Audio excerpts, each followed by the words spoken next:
warahmatullahi wabarakatuh. Selamat pagi anak-anak. Bagaimana kabarnya hari ini? Alhamdulillah, luar biasa. Yes, selamat belajar ya.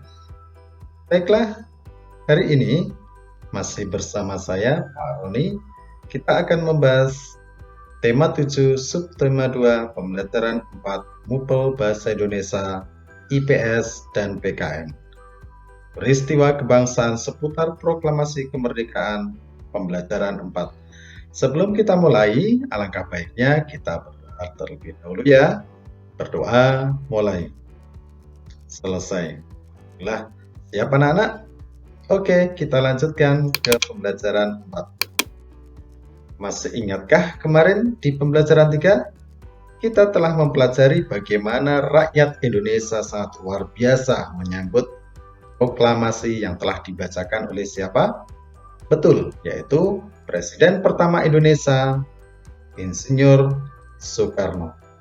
Setelah peristiwa proklamasi kemerdekaan, ada pekerjaan sangat penting yang harus dikerjakan. Pekerjaan itu adalah pembentukan Negara Kesatuan Indonesia. Banyak peristiwa dalam proses terbentuknya Negara Kesatuan Republik Indonesia.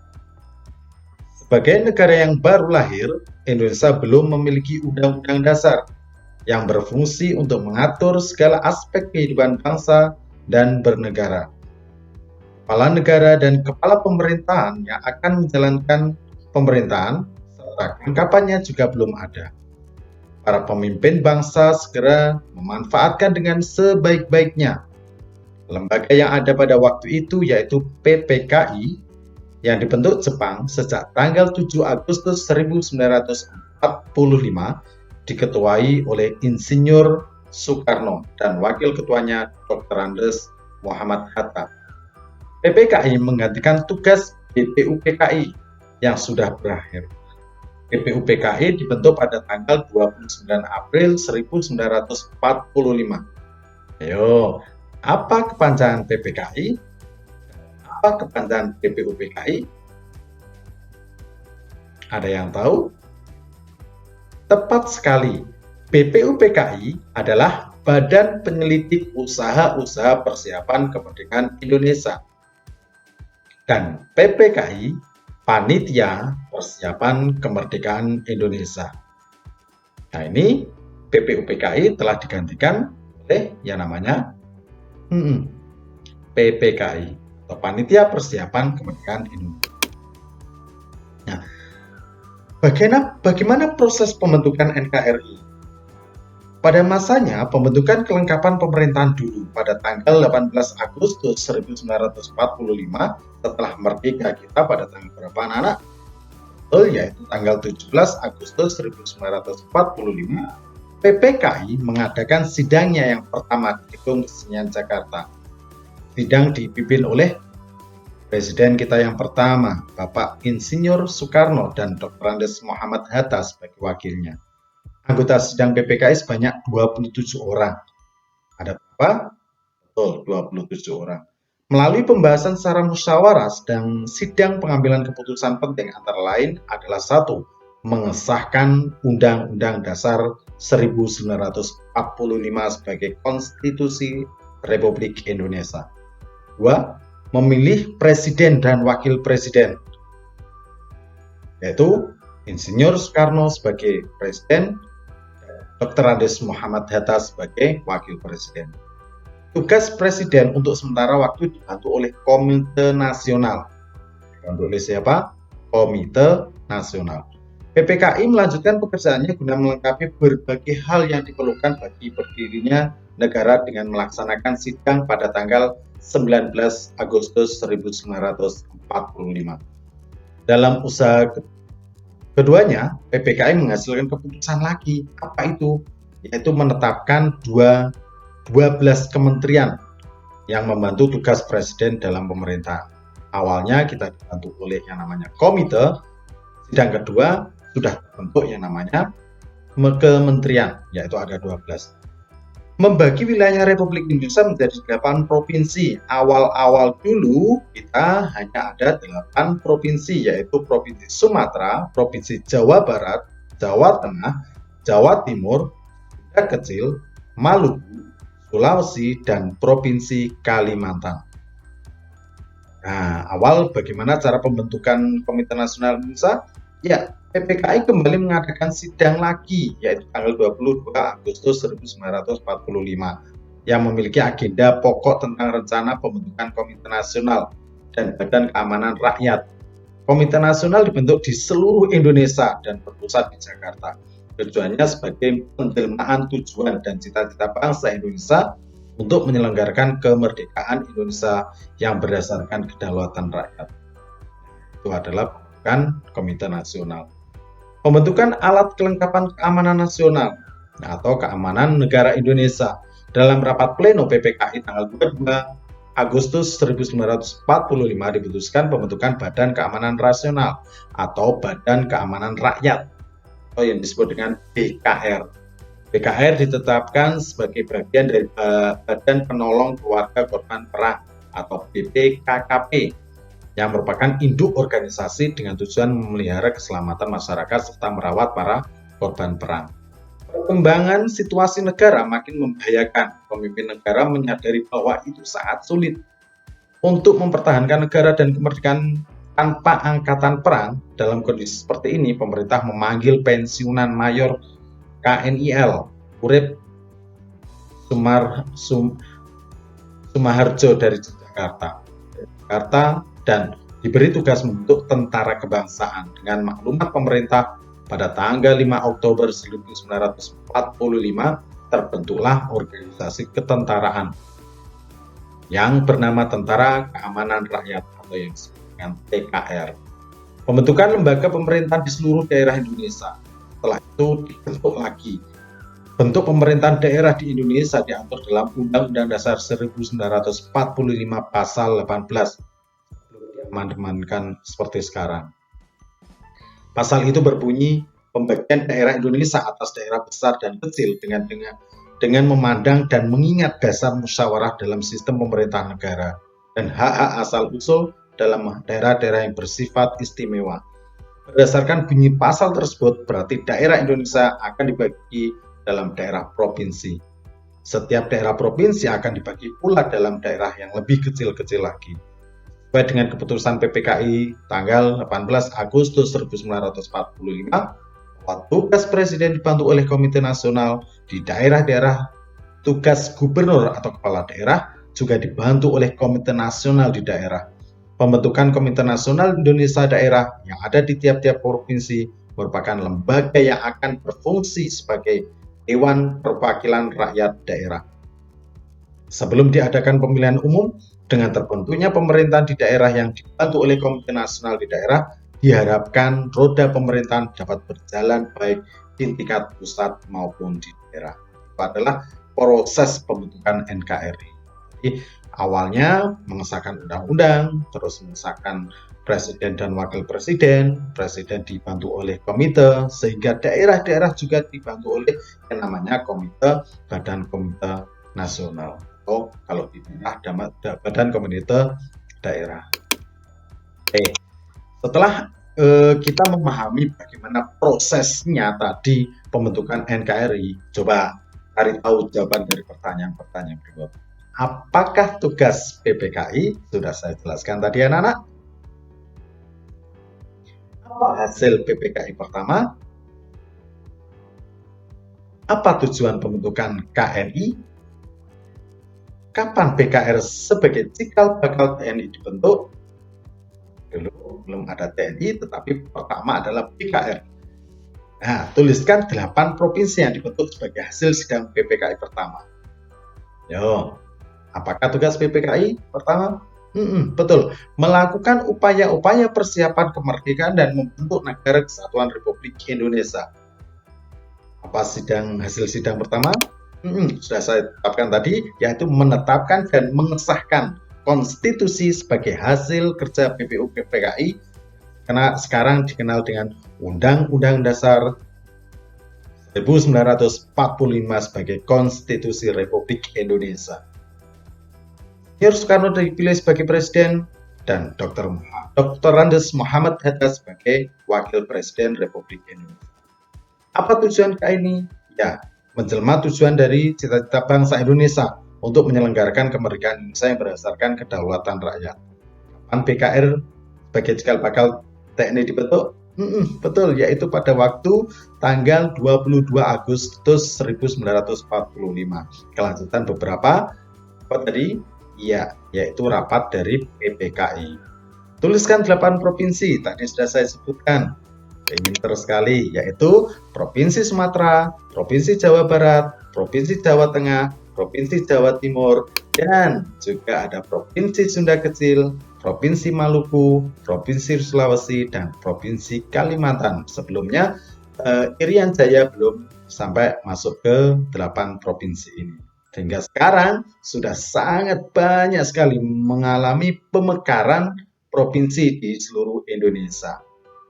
Oke, kita lanjutkan. Nah, masih ingatkah kamu di mana Indonesia di saat akan merdeka itu para pemuda mengadakan rapat di rumahnya siapa?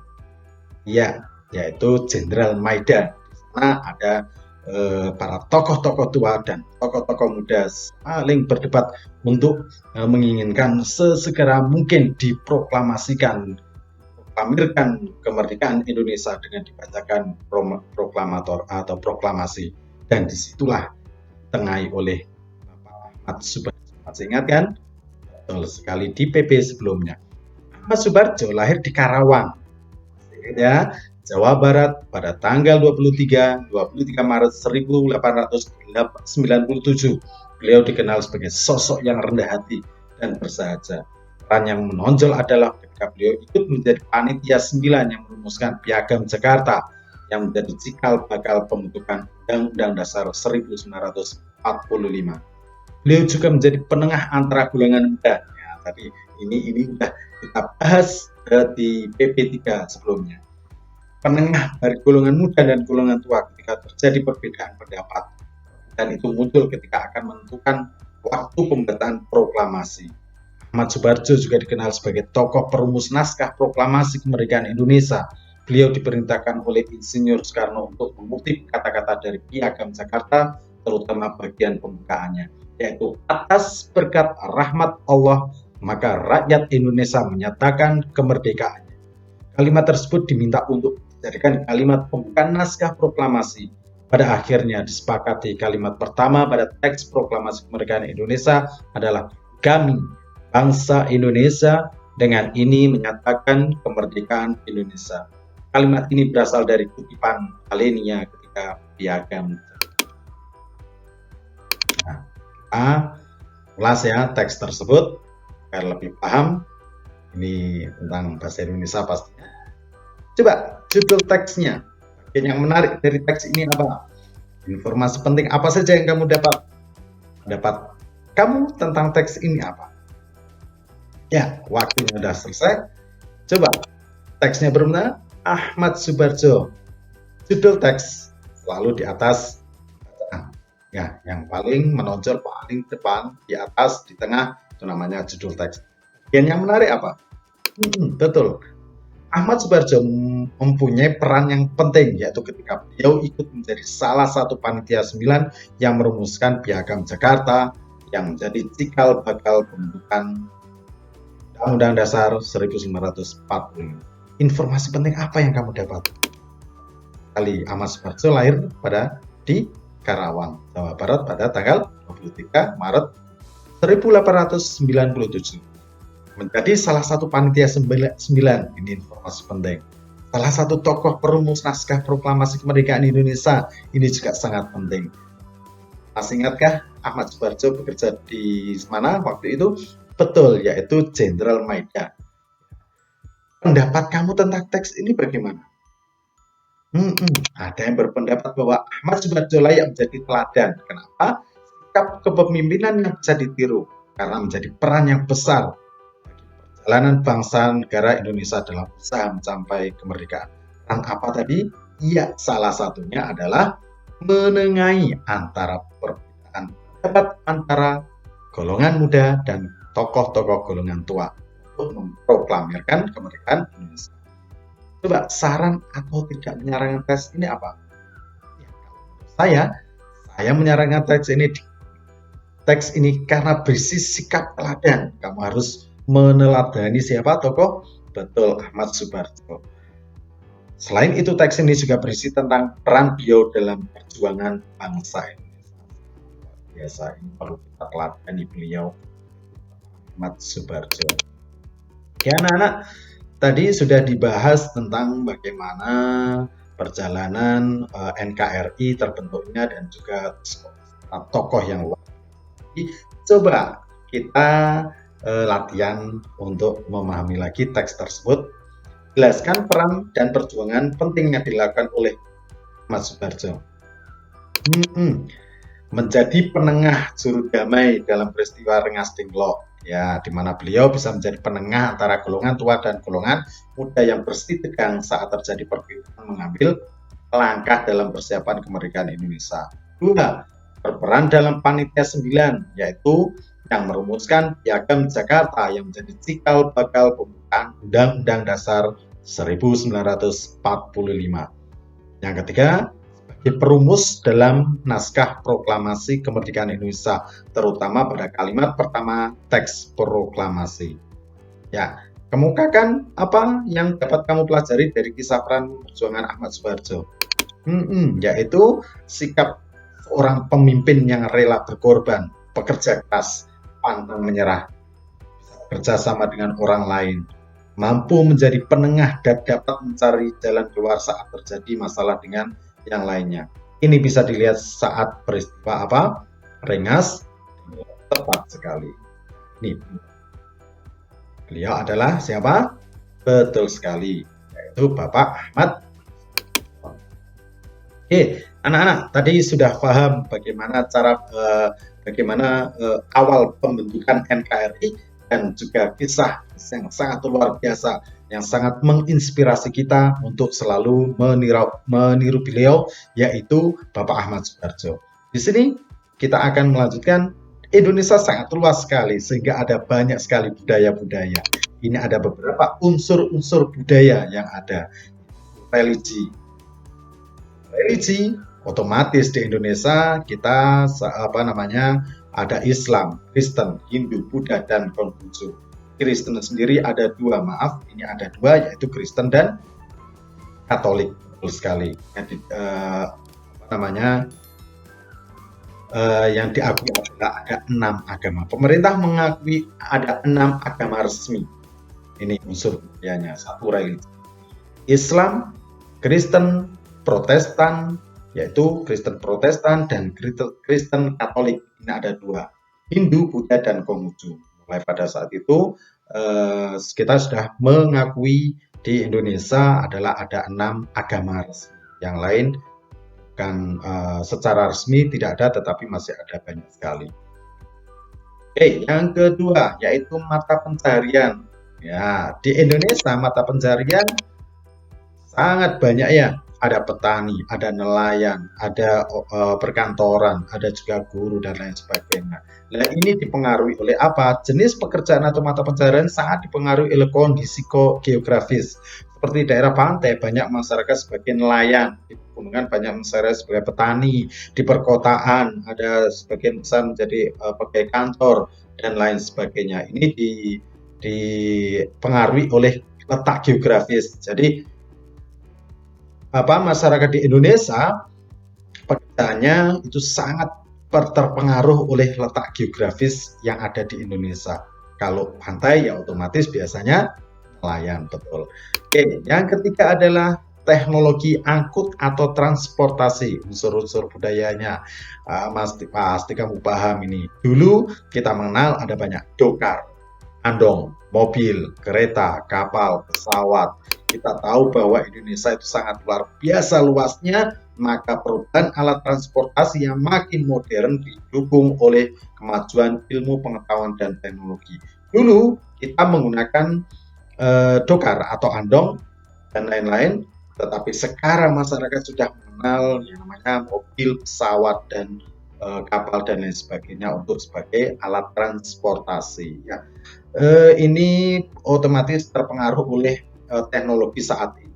Kalau teknologinya semakin modern, otomatis alat transportasi akan semakin canggih. Yang selanjutnya adalah pengetahuan. Unsur budaya dipengaruhi oleh pengetahuan. Pengetahuan akan bisa tanaman ataupun pengetahuan-pengetahuan yang lain.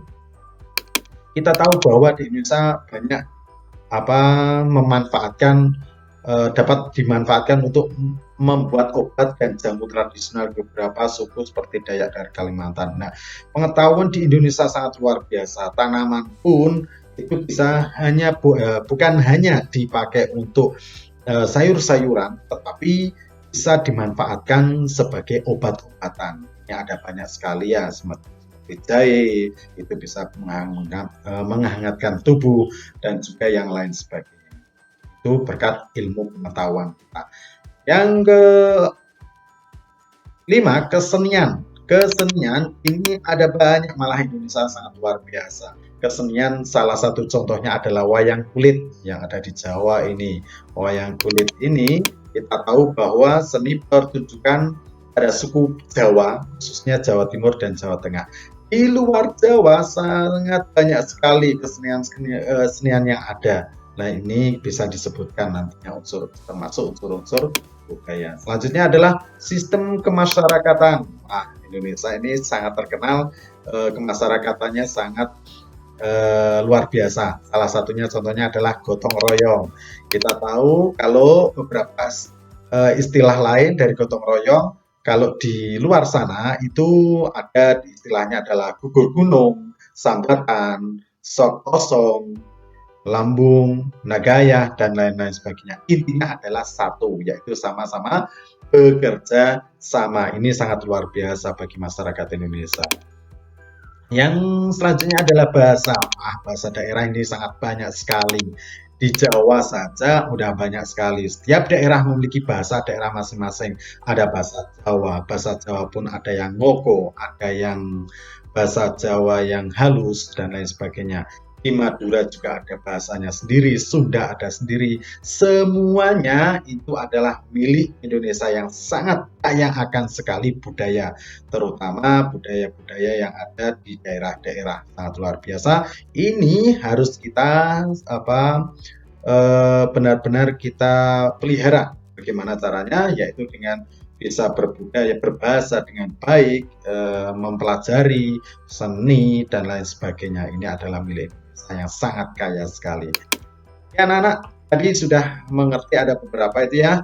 Tolong carikan nanti salah satu nama suku, ya, nama sukunya apa, terus nanti kamu tulis nama rumah adatnya apa, pakaiannya apa, senjatanya apa, baju adatnya apa, dan tari tradisionalnya apa. Karena Indonesia sangat luar biasa, banyak sekali budaya-budaya yang ada di Indonesia. Sebagai contoh saya berikan Provinsi Nangro Aceh Darussalam memiliki suku Aceh, Gayo, Alus, dan sebagainya. Rumah adatnya apa? Panggung. Pakaian adatnya adalah ule balang. Senjata tradisionalnya salah satunya adalah rencong. Baju adatnya pidi. Tari tradisionalnya ada sodati, saman, dan lain sebagainya. Alat musiknya adalah surune kalila. Ini coba kamu, ini adalah beberapa contoh yang saya berikan. Nah, ini bisa untuk mengerjakan tadi, yaitu saya suruh mencari nama suku sampai mulai dari nama rumah adat sampai tari tradisionalnya. Oke, anak-anak, sampai di sini ada pertanyaan. Kita lanjutkan. Kamu sekarang telah duduk di kelas 5 kan? Kamu memiliki banyak teman yang beragam latar belakangnya. Kamu memiliki teman yang sifatnya pembawaan usul, kebiasaan, bahkan suku, ras, agama, dan beragam. Bahkan bisa juga berbeda dengan dirimu, betapa beragamnya teman dan lingkunganmu. Lalu, apa yang kamu rasakan memiliki teman-teman yang beragam? Bagaimana kamu harus memperlakukan teman-teman yang memiliki perbedaan-perbedaan itu? Kan pendapatku pada kolom ya. Kalau kita dapat mengenal dan memahami apa arti perbedaan dan membuat kita tahu tentang keberagaman. Cara memperlakukan teman-teman yang memiliki perbedaan, saling menghargai dan menghormati perbedaan tersebut dan menjadikan perbedaan itu sebagai pelajaran. Ini sangat penting sekali anak-anak ya. Kita jaga keberagaman ini agar Indonesia semakin bersatu, semakin maju, dan semakin luar biasa. Oke, itu anak-anak. Sampai di sini. Mungkin yang ada sesuatu yang kurang bisa ditanyakan Bapak Ibu guru, atau mungkin belajar di rumah ditanyakan sama orang tua. Demikian saya akhiri. Selalu semangat belajar dan semoga kita semuanya selalu sehat walafiat. Assalamualaikum warahmatullahi wabarakatuh. Jangan lupa like dan subscribe.